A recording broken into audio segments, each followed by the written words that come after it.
sedekah, tapi tidak pernah dilihat sholat. Kan begitu. Ada orang yang dermawan, ada juga orang fikir. Makanya dikatakan, udawu ila sabili rabbika, ajaklah mereka ke jalan Tuhan, jalan mana saja dia mau tempuh, silakan. Makanya tidak ada orang yang putus sempurna, rajin sholat, ucapannya bagus, perbuatannya bagus, pasti ada kekurangannya. Iya, pasti ada kekurangannya, Pak. Dari sinilah kenapa kita penceramah cuma potensikan saja.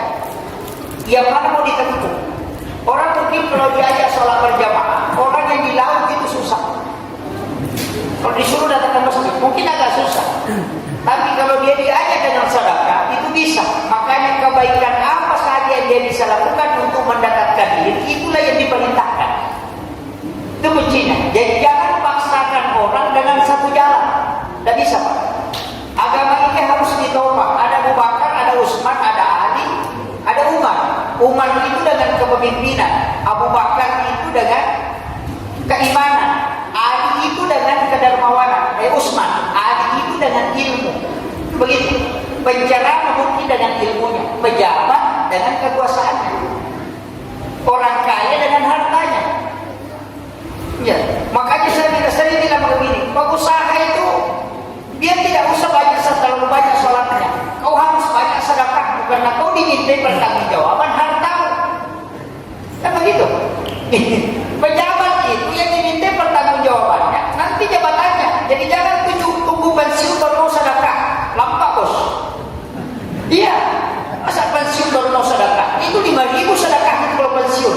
Pensiun kan singkatan dari pendapatan semakin menurun. Iya. Selama menjabat, selama tanda tangan masih difungsikan, fungsikan. Nanti kau akan ditanya, kau amankan jabatanmu amanah yang saya kasih. Kau katakan saya sudah gunakan untuk tanda tangan bangun masjid. Kan itu kuncinya. Semua yang kita hadapi itu dipertanggungjawabkan. Tidak mungkin ustaz ditanya tentang perdagangan. Kenapa? Bagaimana daganganmu? Padahal pekerjaannya cuma cerah. Yang ditanya perdagangan orang yang jual di pasar. Makanya sebenarnya yang susah kita dapatkan adalah pemimpin yang Islami. Tapi pemimpin Islam banyak. Iya. Pedagang yang Islami itu susah. Yang banyak pedagang Islam. Tidak begitu. Jadi orang Islam yang berdagang banyak, tapi pedagang Islami susah didapat. Dan ini yang pejabat yang Islam susah, tapi Islam yang menjadi pejabat banyak. Kan itu kuncinya. Jadi sebenarnya Islam ini harus punya warna. Nah, makanya dalam agama juga begitu. Kehidupan kita kan begitu. Ini kan muhasabah, artinya semua lini. Ibu-ibu rumah tangga yang diminta pertanggungjawabannya, ya jadi istri. Kalau jadi istri, kalau janda, selamat. Kan begitu. Istilahnya agama itu meminta pertanggungjawaban yang diberikan kepada kita. Orang yang tidak punya anak tidak akan pernah ditanya tentang bagaimana mendidik anak. Yang ditanya yang punya. Kan begitu. Agama itu tak mudah sekali. Jangan anggap ini agama ini susah sehingga menakutkan. Kemudian kadang-kadang fungsi agama itu hilang. Fungsi ibadah itu hilang. Saya cerita begini, sholat itu tujuannya apa? Aqimis sholata li disikiri. Sebenarnya tujuan sholat itu untuk mengingat Allah. Apa itu sholat? Doa. Makanya kalau sholat berdoa. Jangan nanti sudah sholat baru berdoa. Terbalik kan? Karena kita selesai salam baru kita mau doa. Doa sesudah salam itu doa berjamaah. Karena Nabi mengatakan 40 umatku berkumpul kemudian berdoa, salah satunya ada waliullah dan pasti doanya diterima. Makanya sholat jenazah Nabi minta 40 orang. Kan dia mengatakan sholat jenazah usahakan jamaahnya 40. Karena kalau sudah 40 ada yang diterima doanya, bisa diselamat itu jenazah. Nah bilang bagaimana Pak Ustaz? Banyak sekali dosanya. Bukan urusanmu itu. Kalau banyak dosanya, ada namanya pengampunan. Orang meninggal itu bisa selamat bukan karena dia, bisa karena anaknya. Karena hadis Rasulullah mengatakan, siapa yang meninggalkan 2 anak perempuan atau 3 yang ahli ibadah, bapaknya tidak disentuh api neraka. Yang menyebabkan selamat dia atau anaknya? Anaknya. Makanya anak bisa memberi syafaat. Jangan khawatir Pak. Makanya yang paling penting mendidik anak. Kalau bapaknya tidak beres, yang penting anaknya beres. Ya, makanya hadis itu mengatakan muru bil ma'rufi wa illam ta'malu bi wa tanhauna 'anil munkar wa illam tantahuan. As-surah ini cenge, namo mani ko de pamule jamin. Ape sangkami jae, namo mani ko de pamule salai. Enak asap pajalalo tanga mo yang dina kabite ko bana masigi. Iya. Nah, ajalalo mo boto, tanga mo na yang ko paboto. Muru bil ma'rufi wa illam ta'malu bi. Kenapa? Karena menyelamatkan generasi adalah memperbaiki bangsa. Kan begitu. Jemaah, ini penting. Saya supaya kita nanti paham kaidah agama larinya ke sini. Supaya enggak agama itu tidak menakutkan. Kadang-kadang kan kita berat kerjakan sholat, berat kerjakan ini karena kita tidak tahu fungsinya. Sama juga orang yang disuruh makan obat oleh dokter, kita mengatakan, "Woi, ngapain Pak Ure?" Kalau dia tahu fungsinya dia akan makan. Agama juga sebenarnya dia tidak disuruh sholat. Kalau dia tahu fungsi sholat, pasti dia sholat. Kan begitu. Jadi perintah itu kadang lebih dulu dibanding pemahaman. Sehingga kadang-kadang kita belajar agama diperintahkan dulu baru dicari kenapa. Yang lebih bagus sebenarnya itu ditahu fungsinya baru dikerjakan. Tapi kalau itu mau ditunggu, Pak, banyak orang tidak sholat, nah mati. Kan begitu. Maka di situ pentingnya dakwah. Makanya tim tasbih ini amani. Saya kasih tahu, tim tasbih ini itu karena hadis. Apa kata Nabi? Man mata walaysa fi unukiha matamai atun jahiliyah. Ini hadis. Man mata, siapa yang meninggal, mata mai atun man mata walaysa fi unukiha, dan di dalam tempat itu tidak ada yang menyampaikan dakwah, tidak pernah tersampaikan nasihat, mata mai atun jahiliyah, maka orang itu meninggal dalam keadaan jahiliyah. Maka yang punya tanggung jawab ini tim tasbih. Ini bukan di tasbih ini kan tim armada safari sholat berjamaah, datang ke masjid kasih pencerahan, kasih semangat sholat berjamaah, kasih dakwah baru pulang. Itu aja tugasnya. Jadi beri nasihat. Nanti kalau ditanya, kau sudah beri dakwah? Sudah. Kalau dia sendiri yang tidak sadar, ya sudah selesai. Kan orang tidak ditanya kenapa kau bodoh. Yang ditanya nanti ulama, kenapa kau tidak sampaikan ilmu. Maka kewajiban orang berilmu menyampaikan. Makanya enak menjadi orang bodoh. Iya. Jadi orang bodoh itu enak. Kalau nanti melakukan kesalahan, ditanya dia kemudian, kenapa? Saya tidak tahu Tuhan kalau salah. Kan begitu. Makanya Nabi kan mengatakan banyak penduduk surga itu adalah orang jahil, orang bodoh. Artinya karena ketidaktahuannya sehingga tidak ada hukum. Kan begitu. Banyak masalah itu Pak. Di kampung itu banyak masalah sebenarnya kami tidak cara makan. Kenapa? Kami khawatir kalau bicara makan kan tidak ada yang tanyakan, tak usah isi begitu. Karena bukan kesalahan fatal.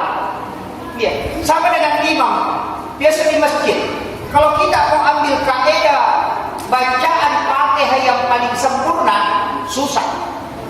Coba cari imam, ada yang bacaannya sempurna betul. Kecuali yang sudah belajar ilmu qiraat. Itu banyak sekali tidak salah. Wairil ma'dubi alaihim waladdallin. Ada seperti itu. Iya, kadang-kadang kita salahkan. Saya sampai hari ini dari guru saya mengatakan kalau orang baca begitu jangan salahkan. Tanya dulu dia. Kalau itu yang dia tahu itu tidak salah. Karena ilmunya sampai situ. Masa mau disalahkan kalau dia tidak tahu? Jadi tidak salah, cuma tidak benar. Iya. Maka ibu tadi salah, masa bayasannya salah, komisan itu dia nak pernah jawab masalah. Dia nak biasa salah, dia kumaku metode bisa dia salah, itu dia nak tunjuk. Itu istilah bahasa komisi. Ini kuncinya agama kan begitu Pak. Makanya ilmu itu penting. Ketika ilmu sudah sampai, ambil ilmunya itu. Karena mengangkat imam itu tak susah. Ada yang pintar bagus bacanya tidak mau jadi imam. Iya, karena susah pekerjaannya. Orang mau mati diurus. Orang kerasukan diurus. Iya, coba orang meninggal Pak, mulai dari hamil sampai orang meninggal, bahkan sudah meninggal mau dikirimkan lagi doa, disuruh dipanggil lagi. Itu hebatnya imam itu, sampai orang mati itu dia urus.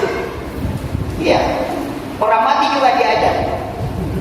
Kalau dosen Pak mengajar orang hidup itu mahal gajinya. Tapi kalau imam mengajar orang mati, itu dia 20.000 saja gajinya. Iya. Kan kalau dia baca talqin, imamu ke Al-Quran imami, iza ja'a malakani, ketika datang dua malaikat, kemudian bertanya, imamu ke siapa imammu? Kan imam yang mengajarkan itu mengajarkan orang mati itu. Itu orang mati yang diajar. Tapi apa mendengar? Mendengar. Nabi mengatakan bunyi sandalnya orang yang mengangkat jenazah itu didengar oleh jenazah yang kau makamkan ini. Jadi kalau bunyi sandal dia dengar, berarti dia bunyi motor juga dia dengar. Begitu. Kadang orang mengatakan, masa dikasih ajar orang mati? Iya, orang mati tapi bisa mendengar. Begitu. Ini tapi saya tidak bahas dulu ke situ. Nanti stres kalau terlalu lama ke situ. Saya ingin kotak-kotakkan dulu ini. Begini. Misalnya sholat. Sholat itu kan doa. Kenapa doa? Yang penting saya katakan begini. Yang penting kau sudah sholat. Yang penting kita sudah sholat. Itu insya Allah. Laksanakan saja. Tidak usah tunggu sempurnanya. Tidak ada orang sholat sempurna Pak. Karena di dalam sholat itu ada 3. Bacaan, gerakan, ingatan. Masa bisa sempurna 3-tiganya? Orang perbaiki gerakannya, Allahu Akbar.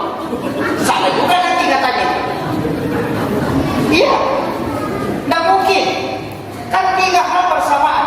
Satu saja diperbaiki, kadang ada masalah. Lain sudah tidak. Kan begitu. Makanya kalau orang tunggu sholat harus sempurna, mustahil. Kau perbaiki ingatan, kau lupa berapa rakaat. Kau ingat berapa rakaat, salah baca. Kan begitu. Makanya tidak ada sholat. Makanya ada sholat sunnah. Sholat sunnah itu penambah. Kekurangannya sholat bantu. Kan begitu. Paten belenya. Cuma ada orang yang 2 kali sholatnya saja setahun. Hanya Idul Fitri dan Idul Adha. Iya. Iya. Duduk lagi di depan padahal tidak puasa. Takbirnya kencang-kencang. Allahu Akbar. Karena dia pakai baju baru. Iya. Tapi tidak ada di sini, tidak ada. Mau di sana. Iya. Jadi kan begitu Pak. Sholat kan begitu. Makanya kunci sholat tidak mungkin kita bisa sempurna. Dari situ ada sholat sunnah. Sholat sunnah inilah yang menutupi kekurangan. Dan ingat, sholat itu tujuannya adalah doa, penyembahan kepada Allah. Makanya jangan kosongkan sholat, jangan kosongkan. Makanya semua bacaan sholat itu pengakuan dengan doa. Itu orang Buddhis bilang, abisnya sampai jadi paling ngerang si baca. Itu isinya. Dan begitu. Coba bacaan apa? Takbir, pujian, begitu. Tapi apa hakikatnya sholat? Hakikatnya sholat penghambaan, itu aja.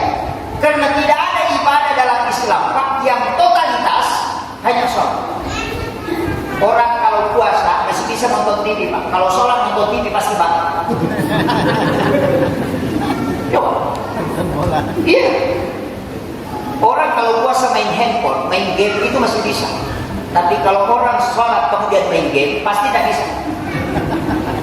Iya, orang puasa masih bisa bicara, tidak batal puasanya. Orang sholat bicara pasti batal. Orang haji Pak masih bisa main handphone. Orang haji masih bisa bicara. Tapi kalau dia sholat tidak bisa. Jadi satu-satunya ibadah yang totalitas hanya sholat. Makanya itu pula yang tidak bisa diwakilkan. Seandainya Pak bisa, enak sekali. Haji kan bisa, namanya badal haji. Ada orang tua tidak mampu naik haji tapi ada uangnya, kasih anaknya, suruh kau yang hajikan saya. Namanya badal haji. Haji itu sudah. Cuma kita di Indonesia Pak selalu pakai gelar haji. Cuma Indonesia itu, ada di Malaysia juga Pak Ustaz. Ya orang Indonesia ya ke Malaysia. Ya, yang pakai gelar haji itu Indonesia. As-Sudaisi itu imam di Makkah tidak pernah dipanggil haji. Ya, Anda pernah panggil Syekh Abdul Rahman Haji As-Sudais dan Al-Haji As-Sudais tidak. Orang Indonesia panggil haji, tahu? Coba, orang Arab itu bukan haji, penanggilkan tahun haji. Indonesia satu kali haji, selalu tidak boleh kalau boleh dipanggil haji. Ada undangannya bukan haji tidak datang. Bukan di sini, bukan.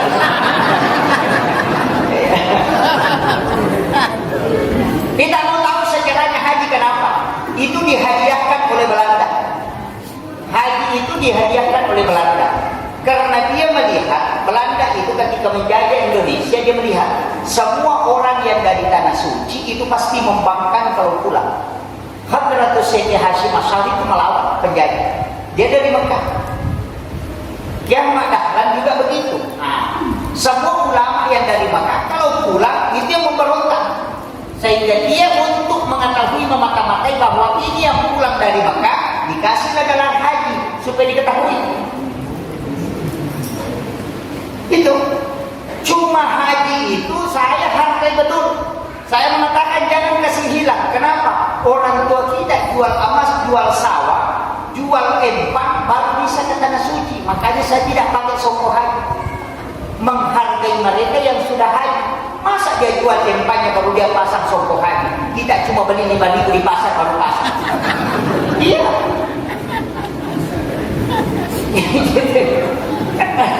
Kan banyak orang begitu, Pak. Pakai sembarang songkok haji. Tidak haji baru pakai songkok haji. Dia cuma beli 5.000. Orang jual empang, jual kebun, setengah mati pergi tanah suci baru pulang baru pakai songkok haji. Hargailah dia. Kita mentang-mentang tidak pernah naik haji pakai songkok haji. Cuma 5.000 modalnya. Baru datang ke pesta dipanggil Pak Haji. Itu masalah. Iya, makanya saya itu tidak mau pakai songkok haji. Untuk menghargai orang tua kita yang sudah jual emas, jual empang, kumpul uang lama baru bisa melaksanakan haji. Itu menghargai mereka. Jangan tersinggung yang pakai songkok haji. Ya. Jadi itu kembali. Sebenarnya sholat itu kan fungsinya. Makanya kalau sholat berdoa jangan nanti selesai sholat baru berdoa. Kenapa ada namanya sholat sunnah hajat? Kenapa ada sholat sunnah taubat? Kenapa ada sholat sunnah istihara? Kenapa ada? Padahal sama-sama rukuk, sama-sama sujud. Berarti sholat itu tujuannya untuk doa. Kalau sholat sunnah hajat, kalau sholat sunnah istihara itu juga isinya doa. Karena berdoa mana yang terbaik. Kalau sholat sunnah taubat juga doa isinya karena doanya minta diampuni. Kan begitu. Sholat sunnah musafir juga doa karena mau melakukan perjalanan. Tidak ada sholat itu bukan doa. Cuma karena kita sholat sunnah musafir, sholat saja. Selesai sholat salam, besok musafir berdoa di sujud terakhir kau berdoa. Pada saat membaca iyyaka na'budu wa iyyaka nasta'in, hanya kepadamu aku menyembah dan hanya kepadamu aku memohon pertolongan. Minta di situ. Jangan tinggalkan langsung di surat. Langsung baca. Ini Rasulullah. Jangan baca dulu iyyaka na'budu wa iyyaka nasta'in. Di sini bagi berdoa dia. Minta dalam hati. Jangan masuk di iyyaka na'budu wa iyyaka nasta'in. Rasulullah mustaqim. Tidak minta gitu. Sampai orang datang ke depannya Pak Bupati dulu. Datang ke sini mau gak minta. Baru ditanya minta apa, langsung dipulang. Apa yang kamu minta? Makanya kalau sholat, setiap bacaan Fatihah itu ada sakta, sehingga sejenak di situ kau isi. Kenapa? Karena satu-satunya ibadah yang tidak pakai perantara cuma sholat. Itu. Saya mengatakan tadi tidak bisa diwakilkan. Kalau haji kan bisa diwakilkan. Orang keluarkan zakat bisa diwakilkan. Puasa bisa diganti dengan makanan. Kalau tidak mampu puasa karena sakit nih, puasa ini tidak bisa kan ada namanya fidyah. Atau kita meninggal dan tidak selesai puasa, anak tak bisa menggantikan namanya qada puasa. Tapi kalau sholat tidak bisa. Seandainya bisa digantikan Pak Enak, kasih tahu saya suami pergi kau Malawi, nanti saya sholat dulu 2 kali, kasih kau 1. Tidak bisa. Makanya saya selalu mengatakan, ini mohon saya banyak, jangan pernah tinggalkan sholat, Pak. Seberat apapun, harus sholat.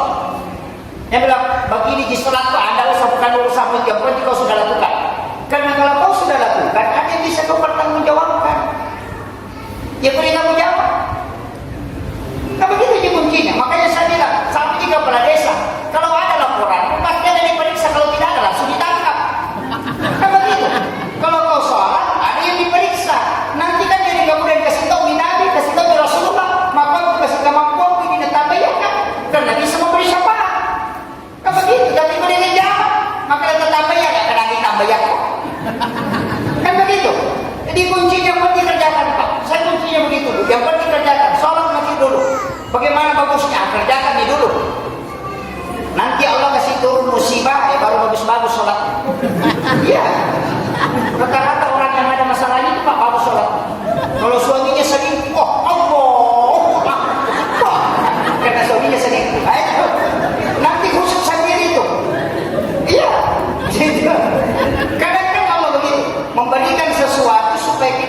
jangan anggap bahwa ini musibah, tidak semua yang menyakitkan itu musibah. Karena itu rahmat Allah, cuma cara Allah memanggil kita dalam keadaan susah. Nah, begitu. Jadi jangan anggap bahwa ini musibah itu tidak. Musibah itu tergantung dari kita. Iya. Karena begitu. Nanti suaminya waktunya enak-enak sama istrinya, semua warung disinggahi, semua tempat wisata didatangi. Tidak pernah singgah di masjid. Iya, rekreasi saja, mutar-mutar, tidak pernah lihat itu masjid. Karena senang-senang sama suaminya. Sekalinya ada yang selingkuh, langsung bangun tengah malam, ambil tasbih, subhanallah. Ya. Berminta, itu rahmat, bukan musibah. Karena begitulah cara Allah memanggil kita supaya kita datang. Begitu. Jadi kadang-kadang penyakit itu, Pak, cara Allah memanggil kita lebih dekat. Makanya Nabi mengatakan ketika umatku sakit sehari semalam, 1 tahun dosanya dihapuskan. Itu rahmat Allah. Jadi tidak usah hidup itu begitu enjoy saja, tidak usah pusing. Kadang orang kan begini, bagaimana sholatku diterima? Bukan urusanmu, yang menerima itu Allah, bukan kau. Kau cuma kerjakan saja. Kan begitu ya. Kalau kau bilang sholatku sah atau tidak, itu urusan kita. Kalau diterima atau tidak, urusan Allah, bukan urusan kita. Ada itu orang mempunis, sholatmu tidak diterima. Kau Tuhan atau bukan? Iya. Nah, yang terima sholat adalah Allah. Palingan kita sudah kerjakan, serahkan sepenuhnya. Kan begitu. Jadi tidak usah Pak. Kalau saya apalagi kalau tidak tahu sholat khusus bagaimana khusus, gampang, pergi saja berjamaah. Kalau imam sudah takbir makin. Kenapa? Kalau sholat berjamaah Pak bisa kelompok. Kalau ada tidak beres di situ dia akan ikut yang beres. Makanya disuruh rapatkan sapi baterai itu. Kalau baterai 1 dikasih masuk di senter, nah baterai mati pasti tidak menyala. Tapi kalau 10 baterai ada 1 mati, dia disimpan di tengah pasti masih menyala. Ya, ada orang sholat tidak beres, sakitkan saja di tengah bisa menyala sampai. Iya. Makanya disuruh berjamaah. Kenapa Nabi mengatakan al-jama'atu afdalu min sholati, as-sholatu jama'atu afdalu min sholatil fasih. Bisa wasini derajat. Ya artinya sholat berjamaah itu lebih afdal daripada sholat sendiri. Kenapa? Karena di situ tadi dihisab kelompok, yang diperiksa dulu imamnya. Kalau imamnya di belakangnya lagi, makanya hati-hati tak berdiri di belakang imam. Ada orang mentang-mentang langsung datang di belakang berdiri, sekalinya imamnya salah tidak bisa maju. Ini yang begitu. Makanya 4 orang di belakang imam bukan orang sembarang. Bukan orang sembarang. Karena kalau orang datang di situ kan tidak mengerti. Datang ke situ, kalau imamnya salah mau kemana? Iya. Makanya kayak masjid ini. Pak, ini kan masjid bagus. Kenapa saya mengatakan bagus? Karena tempatnya imam keluar kalau batal wudu ada. Ada masjid itu Pak tertutup di depan sini. Kalau batal wudu imamnya lewat mana? Mau melangkah ke belakang? Iya. Jadi memang pintu depan itu tidak boleh dikunci. Kalau imam batal wudu, lewat situ keluar. Dan imam juga jangan lewat pintu depan. Jangan lewat pintu sini. Imam itu lewat samping masuk ke situ sholat sunnah baru masuk ke masjid. Supaya bacaannya tidak nyangkut-nyangkut. Dia bongkar ini Pak. Dia tidak lewat kalau bukan pintunya. Insya Allah dia nanti saka bacaan imam. Inti. Kalau dia sholat sunat terus di situ 3 tahun saja, nanti selesai sholat sunat orang yang masuk ke masjid, selesai doa bersama dia kembali ke situ sholat sunat, dia lakukan 3 tahun saja istiqamah, insya Allah dia akan ketemu Rasulullah. Itu intinya. Makanya imam itu punya tempat khusus.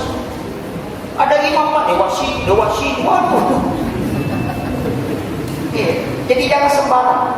Sampai di sopir Pak, sopir itu punya pintu khusus dari samping masuk. Jangan lewat pintu penumpang lompat ke depan. Kan begitu. Ya, jadi kadang-kadang cuma memang berat. Jadi imam itu, saya pernah pelajari tasawuf imam itu hampir 1 tahun lebih lah. Saya tak hafal, makanya saya nak jadi imam. Kecuali kalau biasa sholat jamaah kasar, biasa saya jadi imam. Tapi kalau sholat tarukat, kenapa takut? Makanya saya tidak mau ajarkan tasawuf imam, karena nanti tidak ada yang mau maju ke sini. Tidak ada berani maju. Orang Bugis itu punya falsafah yang tentang imam pertanyaan itu sebenarnya itu masuk di kaidah memang. Ni iman na imam, yakin prima imam, ini kan apa mulu utama apa mulu. Itu kan semua pertanyaan. Ni iman na imam. Kan ada pertanyaan. Ma imam. Ni imam. Ada kata Al-Quran imami. Ni iman na Quran. Itu Rasulullah. Jadi iman na imami. Itu kan di situ. Tapi saya tak bahas nanti setelah. Dan itu dulu masuk tarekat. Kalau saya sederhana saja, agama itu tidak usah di istilahnya dibahasakan terlalu berat. Jadi memiliki masa ya. Kalau kita mau sholat, kan sholat apa? Kalau sholat taubat, ya ingat dulu dosanya. Apa dosamu baru mau sholat? Jangan sholat taubat saja tidak tahu dosanya. Jadi tahu apa dosa? Wah dulu saya misalnya berzina. Sholat kok. Kesempatan di sujud terakhir minta kepada Allah. Minta taubat memang di situ. Biasanya taubat, taba ya tubuh taubatan kembali. Yang penting kita sudah ingat. Makanya orang taubat itu tidak mesti sholat. Dia duduk-duduk merenung. Dan dulu saya begini, saya begini, saya begini. Kemudian menetes air matanya. Itu yang dirindukan oleh Allah. Dia tidak sholat Pak. Dia di atas perahu duduk-duduk ingat kesalahannya. Itu juga taubat. Karena taubat itu syarat. Taba ya tubuh taubatan kembali merefleksi diri, mengingat mana kesalahan. Karena orang yang sering mengingat kesalahannya pasti dia akan melakukan kebaikan.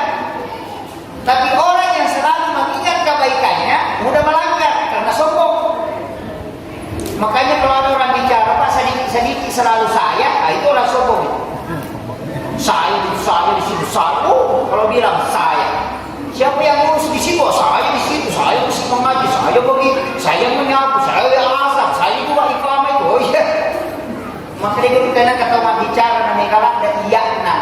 Iya Pak, kok iya punya tumam, iya punya tumam, ya oh. Tahu ni lo nak ajar dia. Iya. Begitu.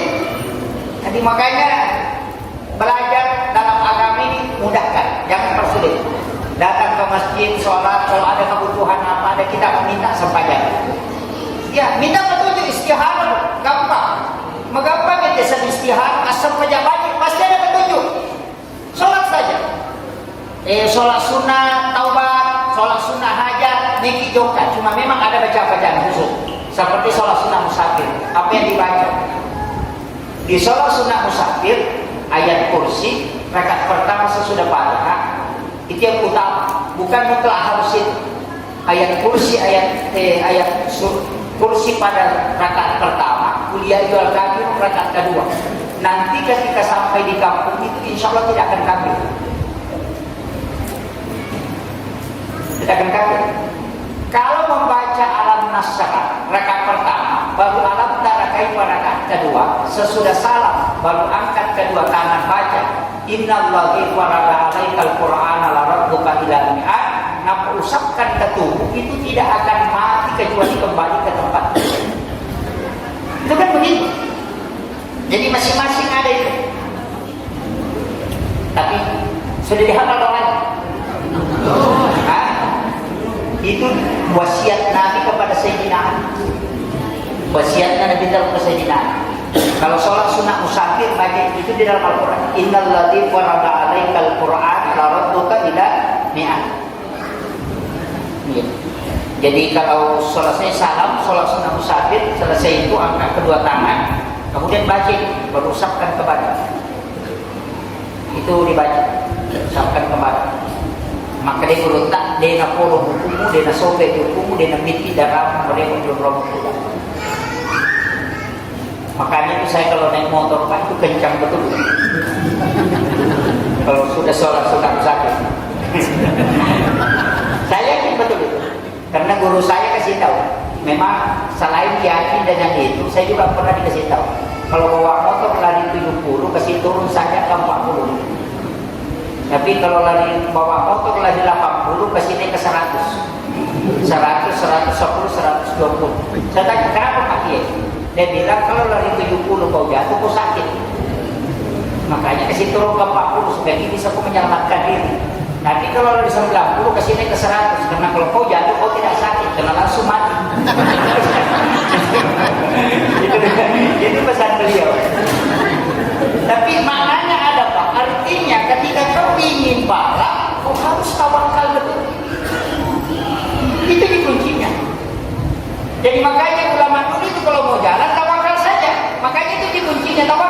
Kenapa kita sebelum jalan itu berdoa?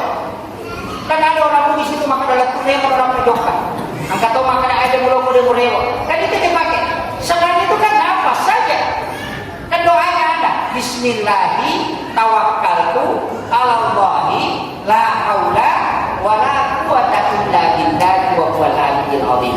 Sebenarnya bacanya sama, cuma dalam tasawuf dia pakai lapasnya, dia sembunyi di lapas. Jadi bismillah tawakkaltu 'alallahi ketika sampai huruf la. Huruf la kan begini, kemudian ada alif.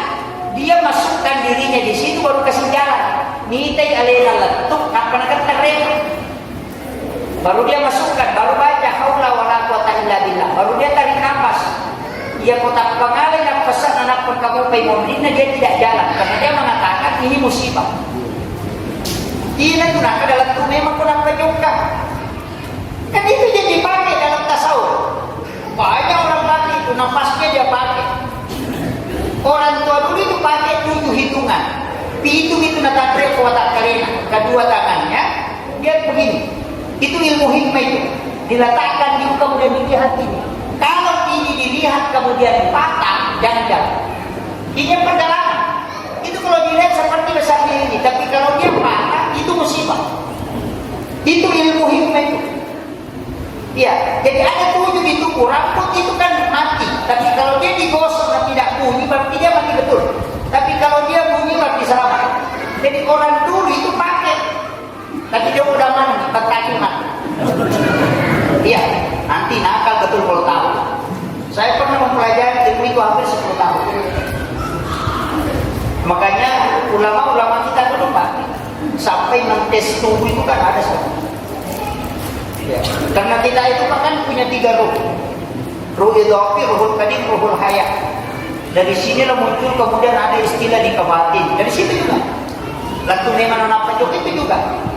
Kan orang tidur itu idhofinya diangkat. Kenapa orang tidur itu kalau bermimpi bisa melihat padahal matanya tertutup? Coba. Bisa bolak-balik ke Jakarta padahal cuma 5 menit tidur. Coba. Orang ke Jakarta Pak itu 4 jam. Kalau dari sini mungkin 6 jam 8 jam. Bolak-balik naik pesawat. Padahal dia tidur 5 menit, dia sudah bolak-balik dari Jakarta. Alam yang dia bisa tempati, padahal dia berada alam lain. Itu namanya idhofi. Itulah yang kenapa pada saat orang tidur diangkat. Ini ilmunya Pak. Makanya orang kadang, makanya telinga itu yang mendengar, bukan telinga yang mendengar, cuma alatnya. Iya, jadi pendengaran beda itu Pak. Makanya orang mimpi itu bicara, merasakan sakit, mendengar, melihat, bisa jalan, padahal dia tidak tinggalkan tempat tidur. Apanya yang jalan? Itu gitu. Makanya kalau siksaan kubur orang tidak percaya, tidak usah terlalu jauh percaya siksaan kubur. Orang tidur Pak dikejar anjing gila pasti ngos-ngosan. Kalau bangun, badannya tersiksa padahal tidak disiksa. Itulah analogi asap kubur yang paling mudah. Coba, iya.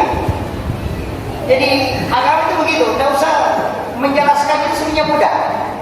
Makanya kuncinya saya begitu Pak. Yang penting berdoa. Bagaimana caranya doa dijawab? Yakin saja. Makanya orang tua dulu itu tidak panjang doanya Pak. Kalau dia ada dia memulai, perbaiki saja ingatannya kepada Allah. Karena cuma baca basmalah, baca sholawat, baru dia serahkan kepada Allah, dia sudah mulai. Selesai. Sekarang orang panjang sekali doanya, tapi tidak jadi-jadi. Iya, karena begitu. Ulama dulu, Imam Malik, kalau ada orang kerasukan, cuma sandal kainnya yang dibawa, orang sudah berhenti kerasukan. Jadi dia tidak baca doa. Imam Malik dulu. Jadi kau kata teman-teman, ada orang yang kerasukan jin, sandalah naminala dan kita ada bawa sandalah, ditanya atau malah saya. Kalau jinnya tidak keluar, baru kau pulang panggil saya. Baru orang bilang, ada sandalnya Imam Malik, berhenti. Jin sudah takut. Kenapa? Karena dia bisa hatamkan Al-Quran 2 kali sehari semalam. Jadi biar alat yang dia pakai itu ditakuti setan. Makanya ulama itu, termasuk Umar kan, paling takut setan itu. Paling takut. Kalau Umar sudah lewati jalan, setan itu pinggir Pak. Abu Bakar juga begitu. Itu setan itu takut. Yang sekarang orang Pak justru gunakan setan. Iya. Makanya Habib Lutfi kemarin dia mengatakan saya didatangi setan. Kelompok jin itu mendatangi saya. Dia itu mengeluh. Kenapa dia mengeluh? Dia mengatakan dulu itu kami yang masuki orang, sekarang orang yang masuki kami. Iya, karena banyak orang menggunakan jin untuk hal-hal yang tidak baik. Makanya jin juga kewalahan. Makanya itu yang sekarang banyak. Makanya kalau saya tidak usah terlalu jangan terlalu banyak minta rezeki lah, tidak usah. Cukup kalau dikasih rezeki bersedekah, insya Allah dimudahkan terus. Karena kuncinya tidak ada orang rajin sedekah itu jadi miskin. Cari di kampung apa namanya? Merancang Hulu. Cari di Merancang Hulu ini kalau ada orang dermawan, apakah dia miskin atau tidak? Tidak akan pernah. Kalau ada orang dermawan tidak akan mungkin miskin, karena Allah yang mengatakan dalam hadis qudsi itu ada. Bahkan Rasulullah mengatakan orang yang dititipi harta kemudian dia sedekah, maka Allah akan tetap menitip harta di situ. Ketika dia tidak menyerahkan, dia akan pindahkan ke orang lain. Ini begitu. Sampai dengan pejabat, maka dia punya ya denge. Aina bagian dia punya dia nak bagian dia mati. Nah begitu. Jadi Allah pun begitu kepada hambanya. Kalau dia puji hambanya, dia kasih, oh betul dia salahkan. Dia maka dia akan kasih terus di situ. Makanya orang yang sedekah kalau lebih kau kesalahkan, tidak usah khawatir, nanti Allah yang ganti. Kan begitu. Makanya kita sebagai khalifah, makanya jangan pikir. Ya, dari situlah Nabi mengatakan ketika mau memasak sesuatu perbanyak airnya supaya bisa ke tetangga. Kan begitu. Mana subalik, orang beli bolata. Karena ada masalah dalam agama Pak sebenarnya. Karena Nabi mengatakan siapa yang memasak dan baunya menyeberang ke tetangganya, kemudian tetangganya mencium dan kepingin makan, tapi tetangganya itu tidak kasih, berdosa ini yang tetangga. Bukan yang mencium itu yang berdosa yang memasak. Padahal hidupnya yang mencium. Coba lihat. Jadi tak dia roh, ini mau ini berdosa, ya mana sih? Itu bahayanya kamu Pak. Makanya kalau masak bisa masak, jangan kasih bau. Nah begitu. Kalau bau dan tetangga cium dan kepingin dia makan dan kita tidak kasih, kita masuk berdosa. Itu bahayanya kamu. Makanya kalau masak mesti kasih.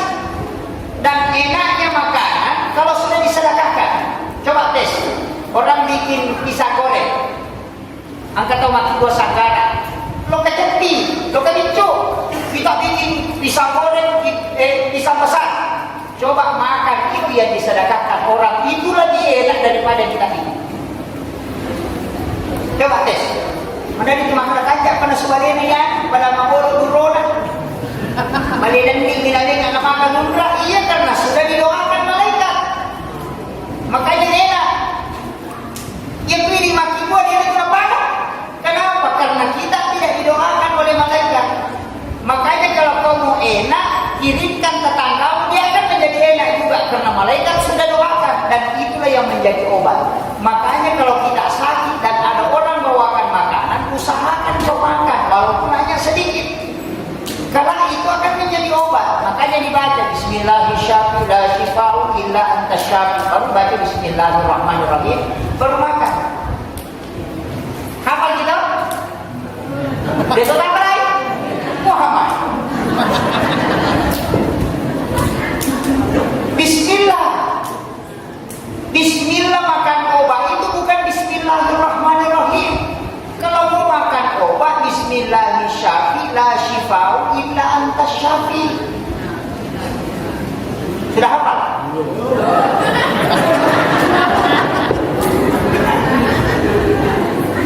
Wah, paring.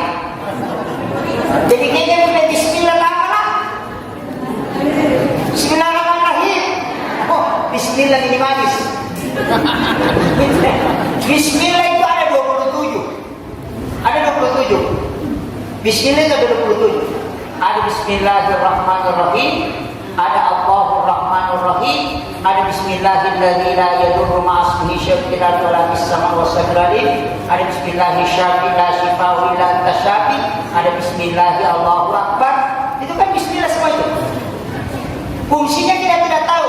Kalau Allahur Rahmanur Rahim dipakai mana? Angka kagak minum tatan, dia dipakai, jangan pakai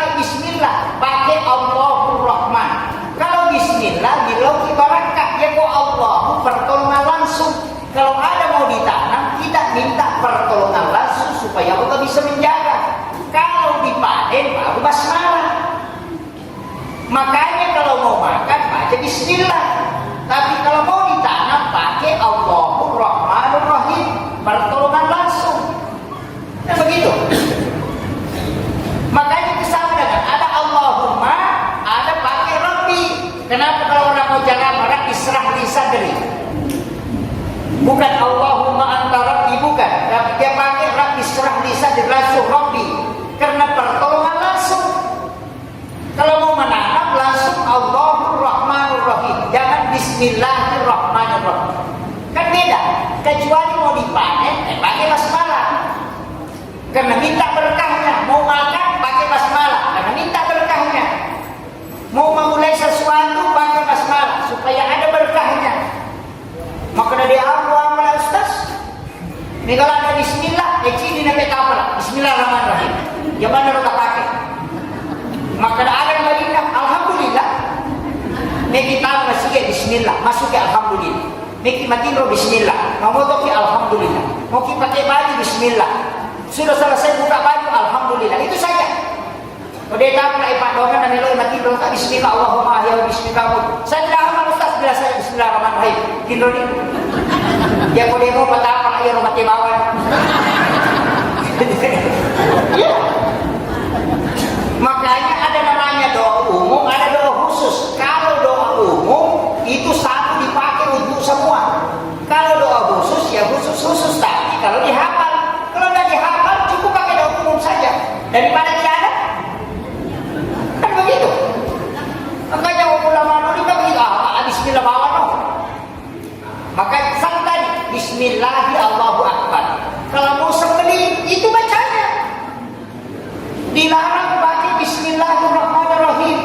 Karena Rahman Rahimnya Allah tidak boleh dipakai membunuh. Makanya bacaannya Bismillahi Allahu Akbar. Nah begitu. Makanya di dalam Al-Quran 114 surat ada satu surat tidak ada basmalahnya, Bara'ah. At-Taubah. Tidak ada basmalahnya karena At-Taubah membicarakan tentang peperangan dan pembunuhan. Makanya tidak dikasih basmalah. Nikmatnya semua pekerjaan di dunia harus basmalah, kecuali satu tidak boleh. Apa? Mencuri. Tidak usah basmalah. Itu. Itu hikmahnya Pak. Makanya orang mau sembelih cukup baca Bismillahi Allahu Akbar. Ada juga yang pakai Bismillahi Billahi Allahu Akbar. Kita mana kita mau pakai. Cuma menyembelih itu harus tajam. Tidak boleh menampakkan pisau sembelihan kepada binatang yang mau disembelih. Itu adab-adabnya. Tidak boleh disembelih binatang ini kemudian ada binatang lain yang melihat. Itu tidak boleh. Letakkan pisau di atas leher binatang yang kau sembelih supaya tidak kelihatan pisaunya. Jangan kau pertajam pisau sampai menampakkan ke binatang itu. Berwudulah sebelum menyembelih. Ada juga orang itu Pak, ayam yang dia wudukan baru dia tidak berwudu. Ini masalah. Madu ina jindi kenapa lina dina jindi. Iya. Padahal sunnahnya kita yang berwudu kemudian menyembelih. Pertajam. Menyembelih binatang juga itu kan ada kaidahnya.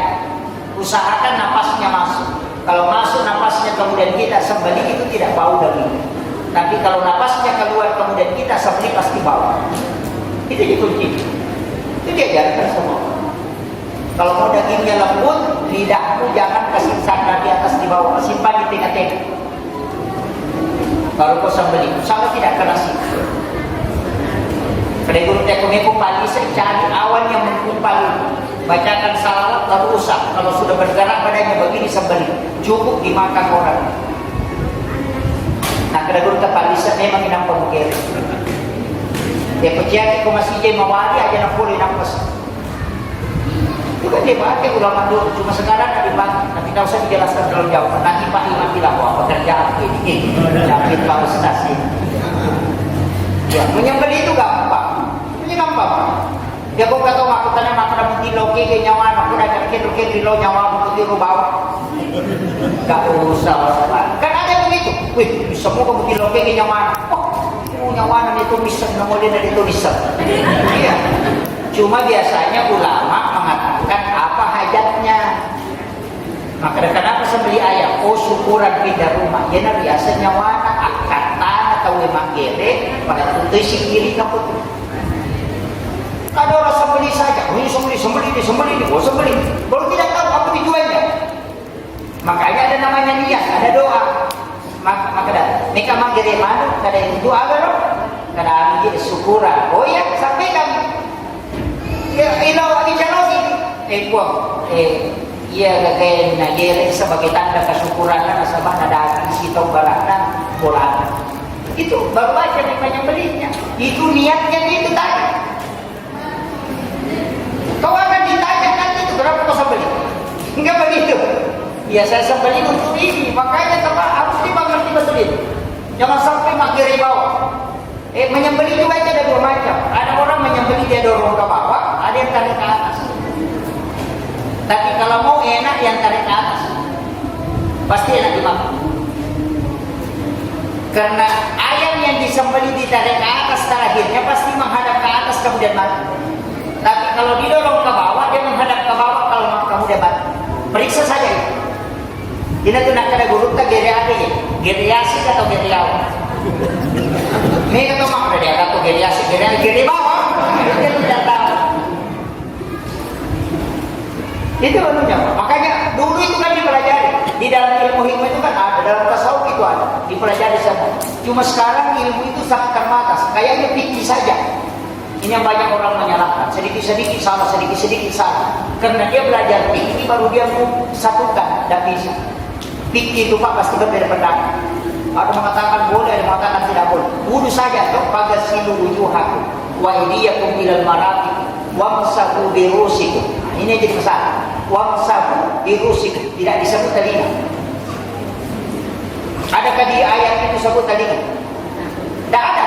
Ya ayyuhalladzina amanu idza kuntum ila shalah fagasilu wujuhakum wa aydiyakum ilal marafiq wamsahu bi rusikum wa arjulakum ilal ka'bayn, tidak sebut telinga. Makanya diperdebatkan ini telinga masuk kepala atau masuk muka? Coba. Saya tanya, kepala itu telinga ini lagi ke kepala atau muka? Hah? Kalau mengatakan kepala, itu dia mengusap kepalanya baru ambil telinganya. Kalau dia mengatakan muka, kalau cuci muka dia kasih begini. Kalau dia mengatakan bukan kepala, bukan muka, cuci muka, usap kepala, ambil telinga juga. Makanya bantah sapi kalau sudah kasih begini, ambil lagi telinganya, ambilkan air khusus. Karena dia mengatakan telinga itu bukan muka, bukan juga kepala. Karena dia punya nama, telinga. Iya. Ulama yang lain mengatakan telinga ini masuk ke kepala, karena dia tinggal di belakang. Karena ada rambut di sini, makanya kalau dia mengusap kepalanya kembali, ambil telinganya.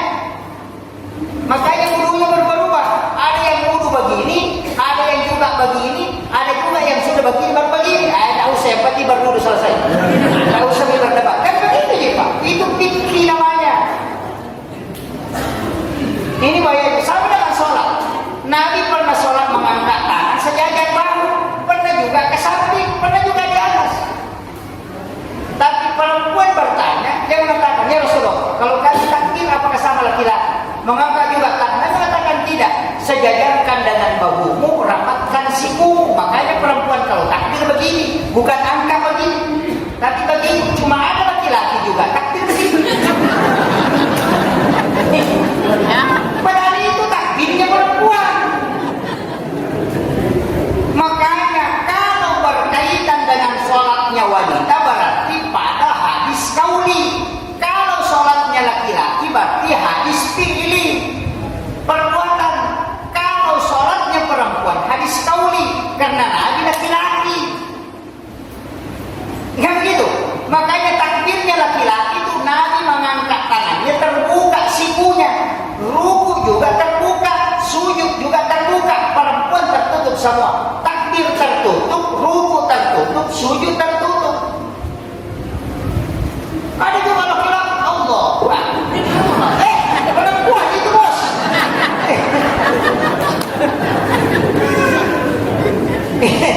Ya, jadi memang beda-beda Pak. Ini sudah 1 jam ini? Belum Pak. Oh ya, sudah. Ini sudah 15 menit sebelum jam 1 tadi. Ini sudah 15 menit sebelum jam 2. Ini sudah 1 jam. Jadi saya wasiatnya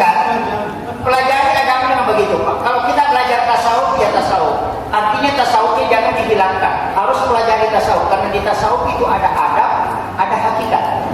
Belajar fikih ya fikih, jangan bawa ke tasawuf. Belajar tauhid ya tauhid, jangan tarik ke tasawuf. Tidak boleh.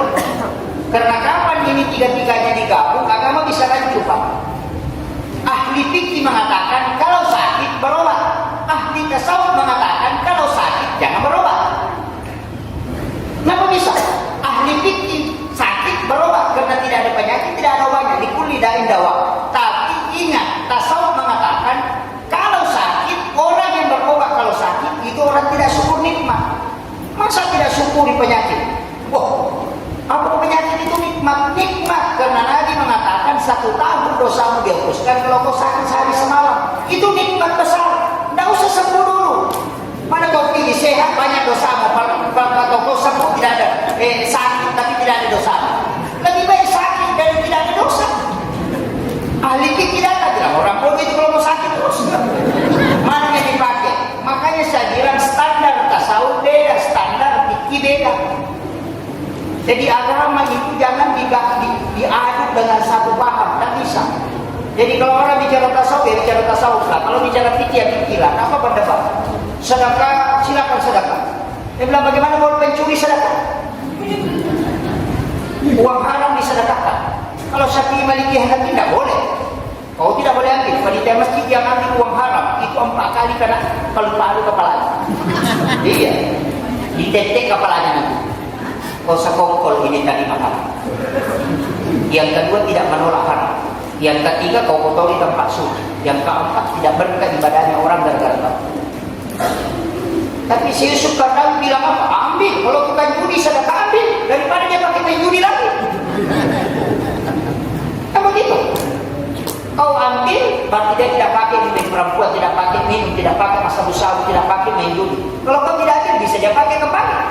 Makanya kalau orang judi masyarakat pilih. Jangan tolak. Tapi jangan gabung dengan uang bersih. Pisahkan, bikinkan kotak, sumbangan dapat botol.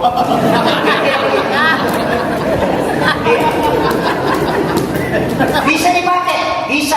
Jangan masukkan ke masjid, pakai bangun pagar, bangun menara, bangun WC di situ. Karena dia pelengkap, bukan alat untuk itu.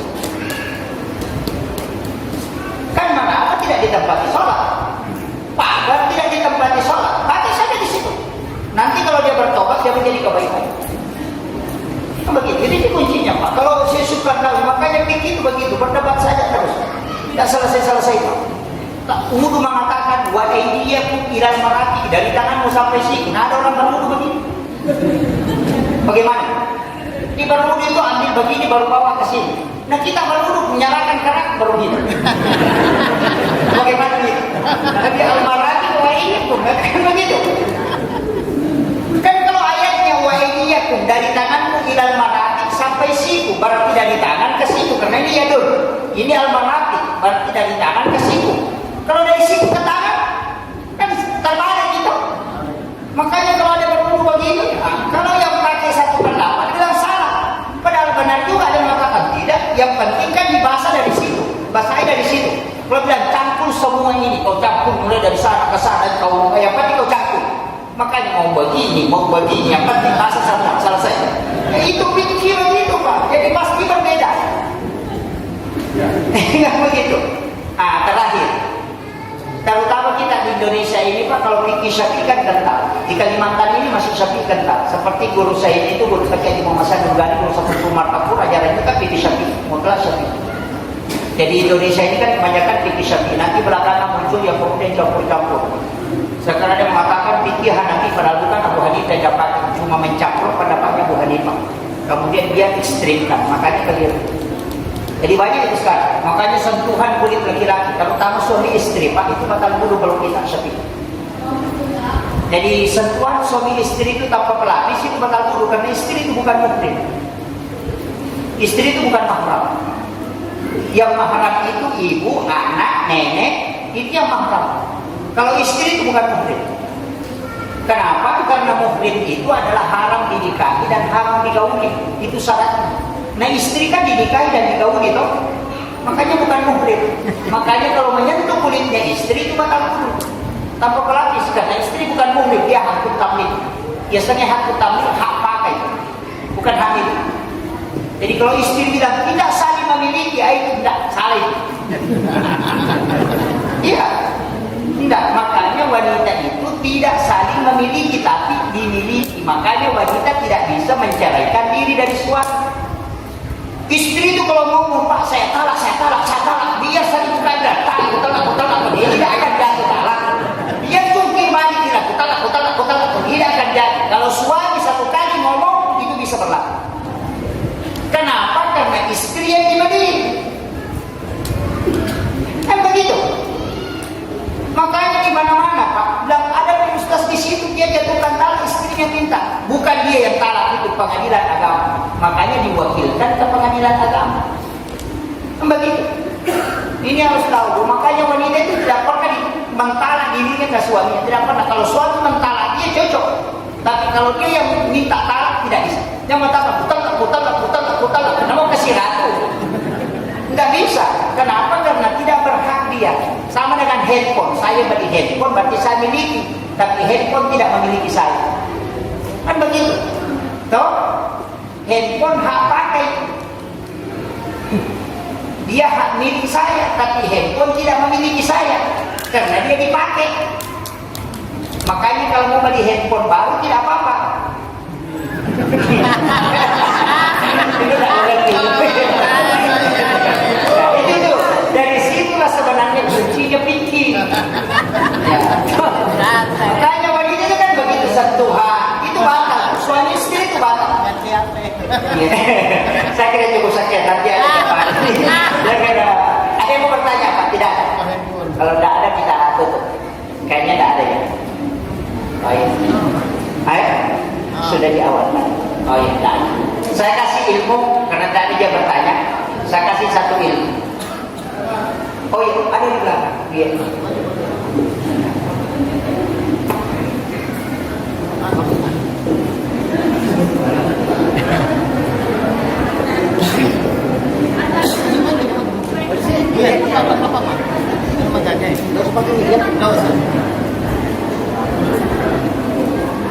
Assalamualaikum Pak Ustaz. Ya, pada Yogi ada dari Pak Ustaz ngomong bahwa cuma nasuh tetangga ini mau tetangga ya berdosa kira nasuh ya. Tapi bagaimana kira-kira kalau kita mengupload di Facebook makanan orang lain yang melihatnya berdosa atau tidak? Sekarang kan betul. Yang pemanasuk ini mau ditawe, kemudian dia kepengen makan, kemudian kita tidak kasih, itu sebenarnya berdosa. Karena sedangnya menyalahi akhlak bertetangga. Itu sebenarnya keinginannya Rasulullah. Bagaimana kalau misalnya kita makan di warung, kemudian foto di Facebook, kemudian di-upload, wah, banyak yang lihat kan kepingin makan. Berdosa kayak atau tidak? Ini kita bicara tentang hukum. Dari sinilah ulama membaca hadis itu kadang dua maknanya. Dia membaca hadis dengan pendekatan tekstual, kadang pendekatan kontekstual. Istilahnya, ia ronak makada, ia komanda suku ni mau itu, betul kan? Muka gagamu aja muka kecil-kecil, tapi dia boleh ni. Ada termasuk di Facebook. Kalau ada makanan, jangan diposting kecuali dijual. Apa gitu? Tapi kalau orang pakai dalil, Pak bisa diposting. Karena ada juga hadiah juga. Pak amma linikmati rabbika hadis narekoan ka dalil na kitabut nareko po Allah Taala hadis nampakan. Coba kan. Jadi kalau ada rezeki nampakkan rezekinya. Jangan sembunyikan. Jadi makan di warung dia foto, alhamdulillah hari ini dapat menu baru. Itu Pak Bapak ini mati kamu hadis. Ya konale ko Allah Taala nampakkan. Itu kan menampakkan. Saya sering begini. Hal-hal seperti itu sebenarnya sebaiknya jangan. Sebaiknya jangan. Kecuali mempromosikan. Kan beda niatnya toh. Ya misalnya makanan warung ini enak, makanannya ini menunya, siapa tahu berkeinginan makan silahkan datang, tidak masalah. Ya, kalau dia mengatakan hari ini kita liburan ke sini, makan enak-enak, wah ini. Tapi kadang juga mengajak, Pak, yang dekat merapat, yang jauh silahkan mendekat. Kadang-kadang istilah begitu. Kalau saya ya tidak masalah. Cuma kadang-kadang juga orang, saya sering mengatakan, timbal baliknya juga. Ada orang posting makanan, kadang kita marah-marah. Ini orang melu yacok, ya melu yacok mah posting.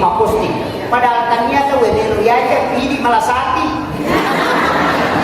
Kenapa seperti itu? Di negara kata ini cuma susah. Orang pergi ke tanah suci, mengupload jalan ziarah, terbirunya dia coba makan. Padahal alih dari malah satu. Iya, jadi memang kedua-duanya itu jadi teguran. Tapi sebaiknya Pak, memang kalau makan tidak usah diupload. Kecuali tadi itu promosi. Iya. Ada CD-CD diupload, CD-CD. Memang sekarang perempuan begitu. Sedikit-sedikit upload. Semua masalahnya di Facebook. Tidak ada di dalam sholat. Hilang semua. Kalau di Facebook ada semua. Aku menyesal. Hatiku patah. Wah. Menyesal seumur hidup. Baru ambil gambar lope-lope kencang, baru dia jejel. Hari ini aku menyesal. Wah. Langsung ada yang mengatakan, sabar saya. Ini tapi tidak ada di sini, tidak ada di sana aja. Saya kira itu Pak. Ya. Tidak ada lagi ya. Oh iya masih ada. Ya, ada juga. Zaman ada dulu.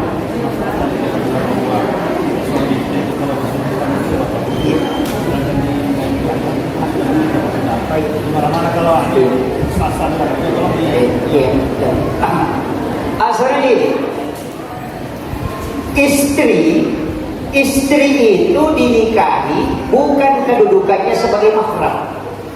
Karena yang mahram itulah yang bersentuhan tidak batal wudu. Jadi ini berkaitan dengan batal wudunya.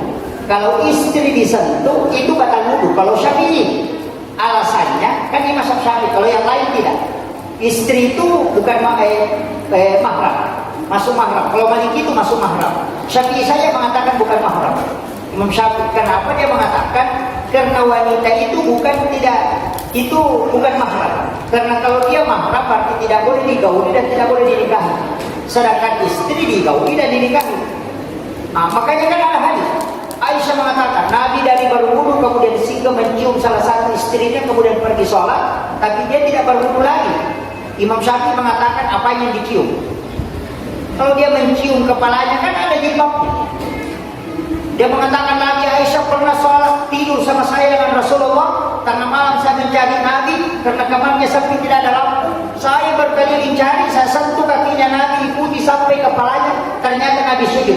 Seandainya batal wudunya suami ketika sentuhan istri, Nabi berhenti sholat. Mata Syafi'i bilang, apakah Nabi sholat? Cuma dia bilang sujud, nah tidak semua orang sujud itu sholat. Itu makanya itu perdebatan itu Pak. Jadi Syafi'i itu tetap mempertahankan bahwa sentuhan kulit suami istri tanpa pelapis batal wudu. Itu, tapi Imam Malik mengatakan tidak. Yang paling itu Abu Hanifah. Dia mengatakan biar sentuhan, biar ada syahwat, yang penting tidak berhubungan badan. Itu coba. Makanya kalau ke Makkah jangan pakai mazhabnya Syafi'i. Kalau pakai mazhab Syafi'i pakai tanah suci, insyaallah tidak haji dan pulang, hanya pergi Makkah berwudu. Pulang balik si aja di tempat wudu ke tawaf, baru ke dia tawaf kembali lagi berwudu batal lagi kembali lagi. Insyaallah tidak haji dan pulang. Iya, makanya pakai wudunya Abu Hanifah. Nah begitu. Jadi itulah enaknya fikih Pak. Kalau tidak cocok dengan ini tidak bisa dipakai, pindah ke sini. Nah, itu jadi tidak boleh mempermainkan. Yang penting tidak mempermainkan agama, tapi melihat situasinya. Kan kadang fikih Syafi'i sama dengan kita. Kalau imamnya tidak kunut, ya tak usah kunut, ikut saja kunut. Kalau imamnya kunut, ya angkat tangan. Begitu aja. Kalau imamnya pakai basmalah keras, ya ikuti. Kalau tidak pakai basmalah, kita ya basmalah, selesai. Iya, kadang-kadang saya tidak mau jadi mau di sini berapa, orang tidak mau. Oh, itu jadi masalah. Nah, ini yang penting. Makanya cuma harus tidak membawa masalah. Kalau masuk ke Masjid Muhammadiyah, tak usah mentang-mentang masuk ke situ jadi imam baru kunut. Nah, orang di belakang tidak kunut. Tak usah kunut kalau pimpin orang Muhammadiyah. Kalau orang Muhammadiyah masuk ke masjidnya orang NU, kau jadi imam, ya kunut. Kenapa? Menghargai Sohibul Bait. Nah, begitu. Kadang kita mentang-mentang mau ajaran kita langsung Allahu Akbar, wah langsung Alhamdulillah, padahal orang basmalah di sana. Itu yang bikin kacau. Makanya kalau ada imam baru, jangan gantikan imam lama dulu. Biarkan dulu, karena dia tahu tata cara sholatnya. Imam ini begini panjangnya, rukuknya begini. Kalau imam baru tidak ditahu, kan begitu. Makanya itu kalau saya masuk ke masjid, tak sembarang maju menjadi imam. Tidak sembarang orang. Kenapa? Karena bahaya. Bikin rancu itu. Karena ada imam itu cepat. Allahu Akbar. Allahu Akbar. Makmumnya juga sudah tahu. Kalau imamnya sudah bilang Allahu Akbar, sudah bilang kan begitu. Ini harus, makanya tidak merusak situasi. Makanya al-urf namanya, tradisi kebaikan. Itu penting. Saya kira ini yang penting saya sampaikan. Ada terakhir. Iya. Begini Pak Ustaz. Saya baik bertanya ini bukan mungkin tak ke fikih, mungkin tak fikih. Saya mau coba lari ke tasawuf. Ini ayatnya mungkin seperti Ustaz. Wa huwa ma'akum aina ma kuntum. Itu pengertiannya coba. Itu. Wa huwa ma'akum aina ma kuntum. Dia bersama engkau dimanapun engkau berada. Sebenarnya begini. Kalau kita tafsirkan secara teks dan kita tarik ke dalam tasawuf, sebenarnya kemanapun engkau menghadapkan wajahmu, di situ ada. Kan begitu. Jadi Allah itu tidak tercover oleh tempat dan waktu, karena tempat dan waktu itu kan makhluk. Tapi ketika dia mengatakan wa huwa ma'akum, dia selalu bersama. Soalnya begini, Allah itu pemula di kemana pasti ada. Kan begitu. Kalau Pak Bupati Pak, bisa kita hindari, lari saja ke Sulawesi, sudah terhindar. Tapi kalau Allah, kau mulai kemana? Iya, kau masuk ke kamar tetap ada. Kau mau sembunyi di mana tetap ada. Makanya wa huwa ma'akum aina ma kuntum. Dalam kondisi apapun dia ada. Cuma jauh dekat itu karena kau. Jika kau mengingat dia, maka dia dekat dalam dimensi keimanan. Tapi dalam dimensi lahiriah, dia tidak pernah jauh. Seandainya Allah lepas dari kita, jantung ini akan stop. Kita akan mati. Itulah makna dari kalimat wallahu aqrabu min hablil warid. Allah itu lebih dekat daripada urat leher. Kan begitu. Jadi kuncinya Allah itu tidak jauh dan dia tidak bertempat.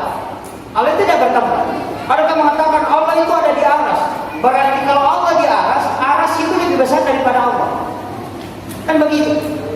Jadi aras itu bisa kekal, sama dengan kekalnya Allah. Ini kan banyak orang yang keliru memahami.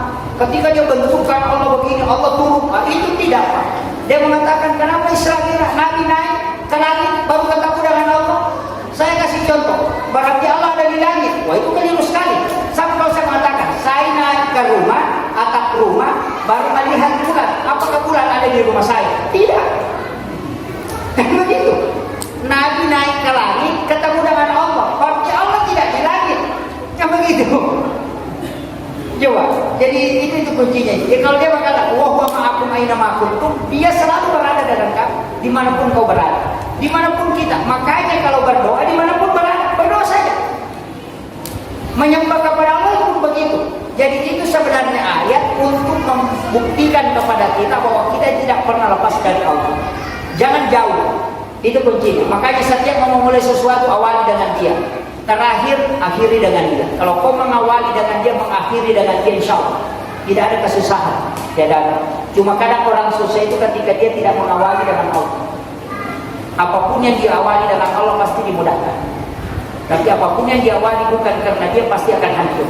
Itu kuncinya. Jabatan diawali dengan dia, insya Allah tidak akan. Makanya memang susah. Jabatan ini salah satu jabatan itu yang saya sering mengatakan memang unik Indonesia Pak. Rata-rata itu wakil selalu mau naik, wakil bupati selalu mau jadi bupati. Senang kalau jadi bupati, berhenti jadi wakil. Gubernur, wakil gubernur senang kalau jadi gubernur. Wakil camat senang kalau jadi camat. Cuma ada satu wakil Pak tidak mau tinggalkan, wakil rakyat, tidak mau jadi rakyat. Selalu mau jadi wakil, tidak mau jadi rakyat. makanya dalam kehidupan ini kuncinya. Jadi wa huwa ma'akum aina ma kuntum, yakini kemanapun kau lari pasti dia. Itu kuncinya. Di dunia, di akhirat, di tidurmu selalu dia tidak lepas. Itu artinya zikir itu juga tidak boleh lepas. Tubuh kita ini tidak boleh lepas dari zikir. Itu betul. Saya kira, tapi ada kajian tasawufnya saya tidak bahas. Saya pun tak baca dikit. Oh iya, terakhir penutup. Ini sudah 2 juga. Iya. Man arafa nafsahu kepada para bau. Ini apakah hadis itu atau? Bukan. Itu qaulul ulama. Man arafa nafsahu faqad arafa rabbah. Ya. Jadi itu bukan siapa yang mengenal dirinya maka dia mengenal Tuhan. Sebenarnya kalimat itu lahir dari hikmah, Pak. Kenapa saya katakan dari hikmah? Coba ya. Kepala mim, dada ha, pinggul mim, kaki dal. Itu tulisannya Muhammad. Tangan ini kan Allah, alif, lam, ha, Allah. Ini garis tangan 8, ini 1, ini 8, ini 1. 1 18, 181, itu 99. Itu asma Allah. Kayaknya itu angka Arab. Nah, kemudian sholat itu kan berdiri, ruku, sujud, dan duduk. Berdiri itu alif, ruku itu ha, sujud itu mim, duduk itu dal. Makanya tulisannya Ahmad. Makanya Ahmad itu juga adalah rahasia. Ahmad juga itu sholat. Ahmad juga itu kita. Karena unsur kita itu kan dari tanah, api, angin, air. Jadi tanah, air, api, dengan angin. Kalau api berdiri, kalau angin ruku, kalau tanah sujud, kalau air duduk. Tulisannya juga Ahmad. Itulah maknanya man arafa nafsahu faqad arafa rabbah. Itu kunci. Saya tak usah bahas terlalu jauh.